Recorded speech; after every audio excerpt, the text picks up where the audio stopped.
Olá, amigos! Sul-Americana 2025, tivemos essa semana a última fase, a última rodada da fase de grupos. Vamos ver os melhores e piores, sim, depois da vinheta.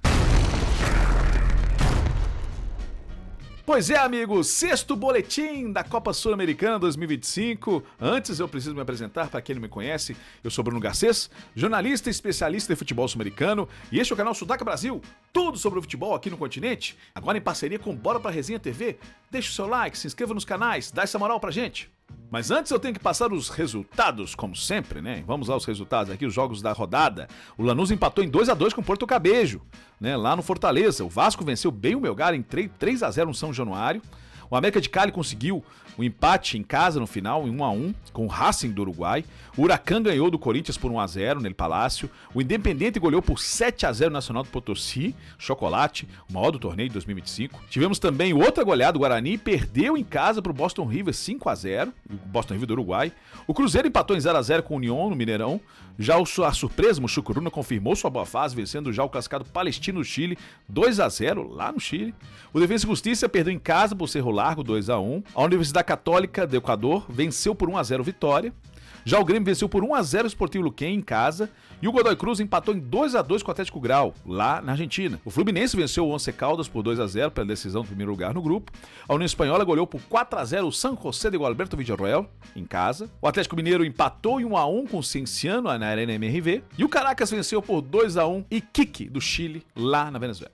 Então vamos ao melhor jogo da rodada. Pra mim foi Godoy Cruz 2, Atlético Grau 2. E eu te explico por quê. Me surpreendeu esse jogo. Eu não esperava muito esse jogo, pra ser bem sincero. Godoy Cruz estava só querendo confirmar a primeira posição, bastava o empate. Mas o jogo foi divertido, foi lá e cá. O Tomba saiu na frente no início do segundo tempo, toma um empate, leva a virada e depois ele reage. E o Atlético Grau foi bem ousado, viu? Mais que nos outros jogos. Já tava fora, né? Mas deu um calor. Às vezes queria um bônus ali pela vitória, né? Às vezes isso. E o pior jogo eu tenho que ficar com o Cruzeiro 0, União 0. Amigos, não valia nada. Os dois eliminados, ok, eu entendo.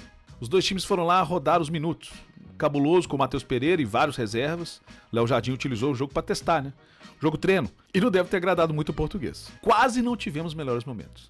Talvez seja um dos piores jogos que eu tenha visto dessa primeira fase. Tô falando sério, horrível. A surpresa da rodada é meio que óbvia. Vou ficar com a goleada do Boston River do Uruguai em cima do Guarani por 5-0 lá no Paraguai. O Boston River já não disputava nada e o Guarani ainda tinha chance de perder essa vaga. Mas foi um show de contra-ataque do time uruguai. Show de Guidi Lopes, Juan Manuel Gutierrez. Fez 5-0 no Cacique, amigo. Que mesmo assim conseguiu classificar, né? Ninguém esperava, nem eu mesmo, esperava um resultado desse. O melhor time, a melhor atuação também fica muito difícil não escolher o Independiente de Avellaneda. Tem como não escolher um time que meteu 7-0, fora o baile? 7-0 no Nacional do Potosí. Show da garotada, né? Com Tárcia, Mijan, Luciano Cabral, Loyola, Lomônaco. Cara, o time todo foi bem. Foi uma aula de intensidade e jogo coletivo. Eu tô falando desse time independente que me agrada bastante. O problema é que esse time perdia muitos gols. Desta vez, não.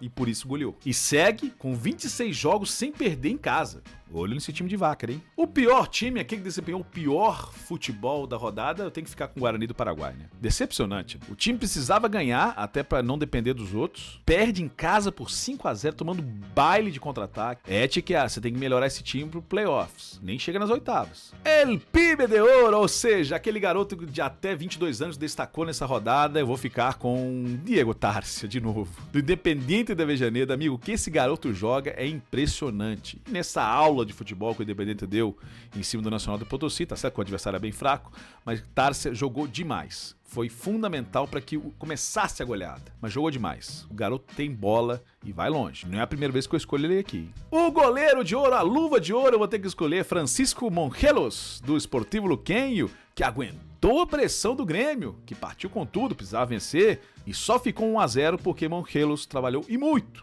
lá na arena do Grêmio. Ele evitou um placar mais elástico do tricolor gaúcho. O melhor jogador da rodada, eu tenho que ficar com Felipe Loyola, Independente da Avellaneda. Amigo, que esse volante ex-lateral tá jogando, amigo. É muita bola. Ele dá intensidade, se posiciona bem, bons passes, tem habilidade, finaliza bem. Cara, ele tá se tornando um dos volantes mais completos do futebol sul-americano. E já jogou como lateral, muitas vezes, inclusive na seleção chilena. E jogando no meio, acertou 94% dos passes, amigo. E fez um lindo gol. Aliás, foi um lindo gol coletivo, mas ele fez um lindo gol. O gol da rodada, eu vou passar rapidinho, só pra deixar claro, porque por causa dos direitos autorais, mas eu vou ficar com um gol.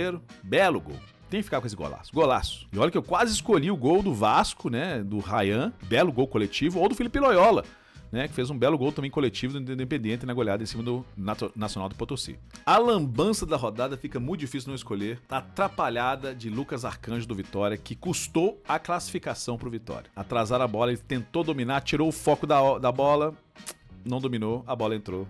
Que pena. Para que te traje, Lucas? É uma pena. Então vamos à seleção da rodada. Beleza, no gol deixei Monchelos, né, do Sportivo Luquem, a luva de ouro, ok. Na lateral direita vou deixar Gustavo Martins do Grêmio, foi muito bem. Na esquerda vou deixar Irastorza do Independiente, jogou muito. Na zaga eu tenho que colocar Peralta do América de Cali e Lomônaco também do Independiente. Dois caras que eu já indiquei no canal, hein? Tá na lista de zagueiros, depois confere lá. Jogou muito os dois jogaram muito bem. No meio de campo eu vou deixar Felipe Loyola, pra mim o melhor da rodada, jogou muito chileno. Vou deixar Juan Fernando Quinteiros, que foi, cara, ele tentou de todas as formas fazer um gol de fora da área no jogo contra o Racing. E eu tenho que colocar Montiel, que também foi importante na goleada do Independiente, teve uma baita nota no SofaScore, eu acho que ele foi bem, Santiago Montiel, do Independiente. Aí na frente eu vou ter que colocar três caras que jogam mais pelos lados, mas vamos lá. Pablo Arangues, do União Espanhola, jogou muita bola, tava entre ele e Uribe, né? O Arangues foi um pouquinho melhor. Juan Manuel Gutierrez, do Boston River, jogou muita bola, tava entre ele e o Guille Lopes, fiquei com o Gutierrez. E Tárcia, Diego Tárcia, do Independiente, Pibe de Ouro, mais uma vez, tinha que botar ele lá na frente também, então é um ataque muito rápido. Então, amigos, sexta rodada completada, né? Habíamos classificados, vamos lá no grupo A, o Independiente e Guarani se classificaram. Mesmo a Aborígenes tomando uma goleada humilhante, vai para os playoffs. No grupo B tem a Católica do Equador, confirmou sua boa campanha, 14 pontos, terceira melhor campanha, né? Se classificou o Cerro Largo para os playoffs. Acordou o tempo, ele era Tchan, né? O Vitória bobeou bonito, tá fora. O Huracan confirmou seu favoritismo, e o América de Cali quase nos classifica. O Timão eliminado nem queria muito jogar essa competição, né? É essa a impressão que passou. O Grêmio ganhou, mas ficou em segundo. O Godoy em primeiro. O Chucuruna, time sensação do torneio, amigo, ficou em primeiro e com a melhor campanha do torneio. 16 pontos. Não perdeu, amigo. Disparado, sensação do campeonato.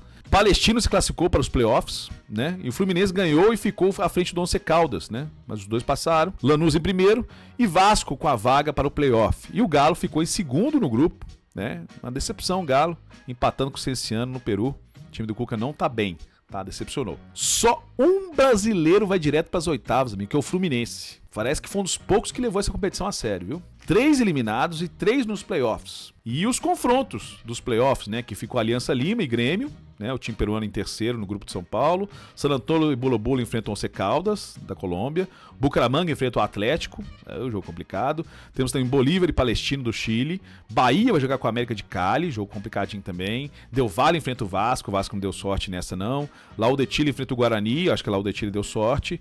E temos Central de Córdoba e Cerro Largo. E o sorteio da Sul-Americana será na segunda-feira, dia 2 de junho, às 12 horas de Brasília. Mas teremos uma live à noite para falar desses confrontos, né, desses confrontos dos playoffs e também para falar dos confrontos das oitavas que esses times poderão enfrentar lá para frente, como vai ficar o chaveamento. Então vai ser bem interessante, acompanha a gente lá, falaremos da Libertadores e também da Sul-Americana, tá? Muito obrigado pela sua audiência, gente, fique com Deus, tchau, tchau.